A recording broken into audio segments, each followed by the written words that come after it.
الحمد لله الذي أنزل على عبده الكتاب ولم يجعل له عوجا قيما لينذر بأسا شديدا من لدنه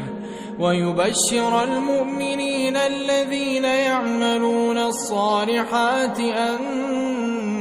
لهم أجرا حسنا ماكثين فيه أبدا وينذر الذين قالوا اتخذ الله ولدا ما لهم به من علم ولا لآبائهم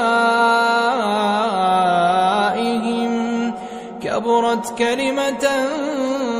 تخرج من أفواههم إن يقولون إلا كذبا